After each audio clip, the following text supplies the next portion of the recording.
আসসালামু আলাইকুম প্রিয় বন্ধুগণ, সবাই কেমন আছেন? আমি আলিমুদ্দিন আজ একজন মানবতার ফেরিওয়ালাকে নিয়ে আপনাদের সম্মুখে আসলাম। তিনি হচ্ছেন আমাদের সিংহের কাছ তথা বিশ্বনাথের গর্ব শেখেরগাঁও গ্রামের দন্য মায়ের পুণ্য সন্তান মানবিক ইকবাল ভাই। ইকবাল ভাই শুধু একজন মানুষ নন, তিনি মানবতার আলোকবর্তিকা। বর্তমান সমাজে সবাই নিজের স্বার্থ নিয়ে ব্যস্ত, সেখানে তিনি মানুষের জন্য নিঃস্বার্থভাবে কাজ করে যাচ্ছেন। দরিদ্রের মুখে হাসি ফুটানো, অসহায়ের পাশে দাঁড়ানো, যুব সমাজকে সঠিক পথে অনুপ্রাণিত করা, এসবের মাধ্যমে তিনি সিংহের কাছ ও বিশ্বনাথবাসীর হৃদয়ে বিশেষ স্থান করে নিয়েছেন। আমার সাথে তার পরিচয় 2019 সালে। সেদিন তিনি মানবতার গড় নামের একটি স্বেচ্ছাসেবী সংগঠন গড়ার মহৎ লক্ষ্য নিয়ে আমাদের কয়েকজনকে একত্রিত করেছিলেন।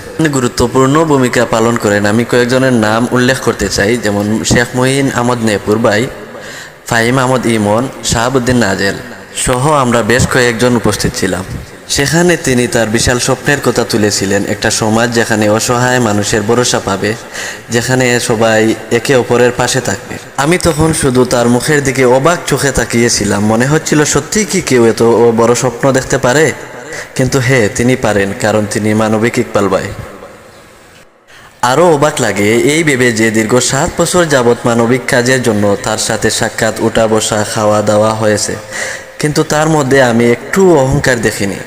সবসময় তিনি বিনয়ের সাথে সবার জন্য ভালো কিছু করার চেষ্টা করেছেন।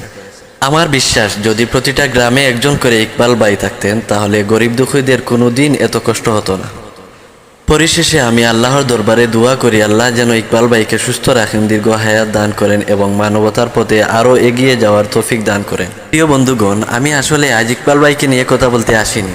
আমি এসেছিলাম মূলত মানবতার গড়কে নিয়ে কিছু কথা বলবো, কিন্তু বারবার আমার ইকবাল ভাইয়ের কথা স্মরণ হচ্ছিল, তাই ইকবাল ভাইকে নিয়ে একটা ভিডিও বানালাম। পরবর্তী ভিডিও মানবতার গড়কে নিয়ে পাবেন ইনশাআল্লাহ। আজকের ভিডিও এই পর্যন্তই। দেখা হবে অন্য কোনো ভিডিওতে। সে পর্যন্ত ভালো থাকেন, সুস্থ থাকেন। মা সালাম।